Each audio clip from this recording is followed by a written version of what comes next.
പുതിയൊരു ബ്ലോഗിലേക്ക് എല്ലാവർക്കും സ്വാഗതം. ഇന്ന് പപ്പായ കൊണ്ടൊരു തോരനാണ്.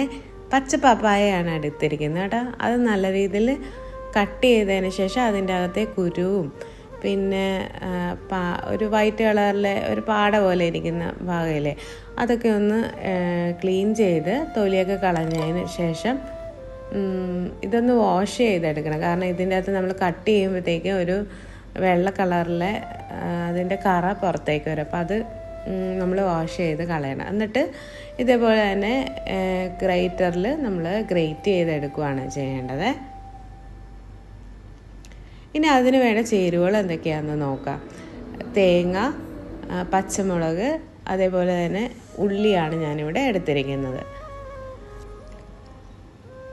പാൻ നന്നായി ചൂടായതിന് ശേഷം അതിലേക്ക് നമുക്ക് കുക്കിംഗ് ഓയിൽ, കോക്കനട്ട് ഓയിൽ അല്ലെങ്കിൽ സൺഫ്ലവർ ഓയിലോ ഒഴിച്ചു കൊടുക്കാം. പിന്നെ അതിലേക്ക് നമുക്ക് 1/4 ടീസ്പൂൺ കടുക് ഇട്ട് കൊടുക്കാം. ഇതിലേക്ക് പിന്നെ ചേർത്തിരിക്കുന്നത് ഉള്ളിയാണ്. ഉള്ളി ഒരു 4 ഉള്ളി ചേർത്തിട്ടുണ്ട്. പച്ചമുളക് നിങ്ങളുടെ എരിവ് അനുസരിച്ചാണ് കേട്ടോ. ഞാനിവിടെ തേങ്ങയും അതേപോലെ തന്നെ മഞ്ഞൾപ്പൊടിയും കൂടി അരച്ചതാണ് ഇത് ഞാൻ അരച്ച് ഇതിലേക്ക് ചേർത്ത് കൊടുക്കുകയാണ്. സാധാരണ നമ്മൾ തേങ്ങ അരയ്ക്കുന്നത് പോലെ തന്നെ തേങ്ങയും മഞ്ഞൾപ്പൊടിയും കൂടി മിക്സിയിലിട്ട് ഒന്ന് അല്പം വെള്ളം കൂടി ചേർത്ത് അരച്ച് എടുക്കുന്നതാണ് കേട്ടോ. പിന്നെ അതിലേക്ക് ആവശ്യത്തിന് ഉപ്പും കൂടി ചേർത്ത് കൊടുക്കുകയാണ്.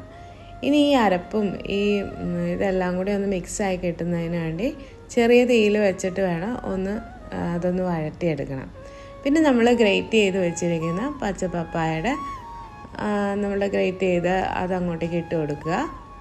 ഇതൊരു 10 മിനിറ്റ് കൊണ്ട് തന്നെ നമുക്ക് റെഡിയാക്കി എടുക്കാം. കാരണം അധികം സമയം ഇതിന് വേണ്ടി വരത്തില്ല, പക്ഷെ ഗുണം ഏറെ ഉള്ള ഒന്നാണ്.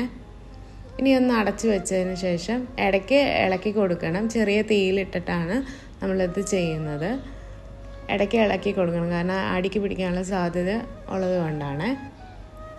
പച്ചപ്പപ്പായ എന്ന് പറയുമ്പോഴത്തേക്കും നമ്മളുടെ നാട്ടിലൊക്കെ ഇഷ്ടംപോലെ കിട്ടുന്നതാണ്.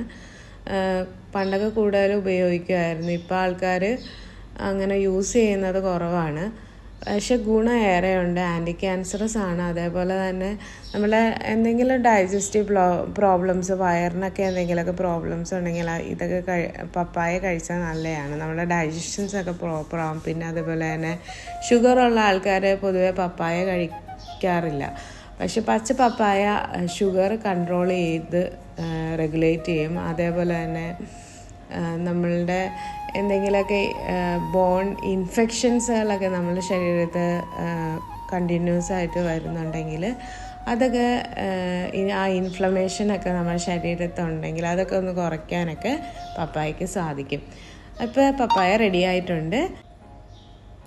വീഡിയോ നിങ്ങൾക്ക് ഇഷ്ടമെങ്കിൽ ലൈക്ക് ആൻഡ് സബ്സ്ക്രൈബ് ചെയ്യാൻ മറക്കരുത്. പുതിയ വീഡിയോയുമായി വീണ്ടും കാണാം. Thank you for watching.